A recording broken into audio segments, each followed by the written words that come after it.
హైదరాబాద్ బషీర్బాగ్ చౌరస్తాలో కోఆర్డినేటర్ వెంకటేష్ ఆధ్వర్యంలో కేంద్ర మంత్రి అశ్విని వైష్ణవ్ కు వ్యతిరేకంగా నిరసన తెలిపారు. దేశంలో జరుగుతున్న వరుస ప్రమాదాలకు బాధ్యత వహిస్తూ కేంద్ర రైల్వే శాఖ మంత్రి అశ్విని వైష్ణవ్ ని రాజీనామా చేయాలని హైకోర్టు అడ్వకేట్ జేఏసీ ప్రసాద్ నిరసన తెలిపారు.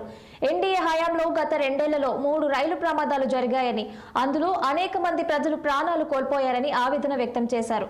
ఇలాంటి ఘటనలు పునరావృతం అవుతున్న రైల్వే మంత్రిపై ఎలాంటి చర్యలు తీసుకోవటం లేదని విమర్శించారు. గతంలో ఏదైనా రైలు ప్రమాదం జరిగితే నైతిక బాధ్యత వహిస్తూ రాజీనామాలు చేశారని గుర్తు చేశారు. వెంటనే రైల్వే మంత్రి రాజీనామా చేయాలని డిమాండ్ చేశారు. అశ్విని వైష్ణవ్ ఏదైతే కేంద్ర మంత్రిగా లాస్ట్ టైం కూడా ఆయన ఫెయిల్ అయిన విషయం మన అందరికీ తెలిసిందే. ఏదైతే వరుసగా 3 యాక్సిడెంట్లు అయ్యాయో, నిన్న కూడా మా స్టేట్లో గూడ్స్ లైన్ క్లియర్గా ఇచ్చి అక్కడ మంటలు చెలరైంది, అది కూడా మనం చూసినాం. కాబట్టి ఈ యాక్సిడెంట్లకు అన్నిటికి కూడా బాధ్యత వహించి వెంటనే రాజీనామా చేయాలని డిమాండ్ చేస్తున్నాను.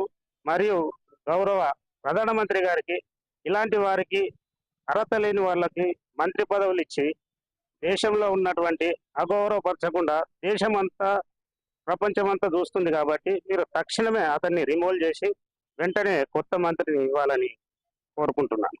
ఏదైతే కేంద్ర మంత్రి అశ్విని వైష్ణవ్ ఏదైతే కేంద్ర మంత్రిగా లాస్ట్ టైం కూడా ఆయన ఫెయిల్ అయిన విషయం మన అందరికీ తెలిసిందే. ఏదైతే వరుసగా 3 యాక్సిడెంట్లు అయ్యాయో, నిన్న కూడా మా స్టేట్లో గూడ్స్ లైన్ క్లియర్గా ఇచ్చి అక్కడ మంటలు చెలరైంది, అది కూడా మనం చూసినాం. కాబట్టి ఈ యాక్సిడెంట్లకు అన్నిటికి కూడా బాధ్యత వహించి వెంటనే రాజీనామా చేయాలని డిమాండ్ చేస్తున్నాను. మరియు గౌరవ ప్రధానమంత్రి గారికి ఇలాంటి వారికి అర్హత లేని వాళ్ళకి మంత్రి పదవులు ఇచ్చి దేశంలో ఉన్నటువంటి అగౌరవపరచకుండా దేశమంతా ప్రపంచమంతా చూస్తుంది. కాబట్టి మీరు తక్షణమే అతన్ని రిమూవ్ చేసి వెంటనే కొత్త మంత్రిని ఇవ్వాలని